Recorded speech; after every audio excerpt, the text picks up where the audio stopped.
পাট শাকের বড়া করে দেখাবো। এই দেখুন আন্দাজ মতো নুন দিয়ে এটাকে আমি আগে চটকে নেবো। চটকে নিয়েছি। এবার এতে আদা দেবো না, এতে রসুন দিচ্ছি, পেঁয়াজ কুচি দিচ্ছি আর কাঁচা লঙ্কা দিচ্ছি, দিয়ে চটকাবো। শাকের রেসিপিতে একটু রাঁধুনি দিলে তার আলাদাই স্বাদ হয়, তাই একটু 1 চামচ বেসন দিচ্ছি, 3 চামচ কর্নফ্লাওয়ার দিচ্ছি, 2 চামচ আমি বেসন দিয়েছিলাম আর 3 চামচ কর্নফ্লাওয়ার। সব থেকে বেশি চাল গুঁড়ি দেবো, 5 চামচ চাল গুঁড়ি দিচ্ছি, হলুদ দিচ্ছি, দিয়ে এটাকে মেখে নিচ্ছি। একটু হাফ মাখা হয়েছে, আমি একটু চিনি দিচ্ছি, একটু কাঁচা লঙ্কায় ঝাল নেই তাই একটু চিলি ফ্লেক্স দিয়ে দিলাম। কড়াই মেখেছি, আমি একটু সামান্য জল দিয়ে এটাকে আরও ভালো করে মেখে নেব। দেখুন এবারে আমি এগুলোকে স্যালো ফ্রাই করব।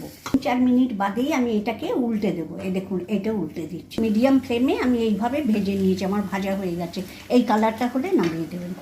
এই বড়াটা হচ্ছে ডালের সঙ্গে অসাধারণ লাগবে, বিকেলে চায়ের সঙ্গে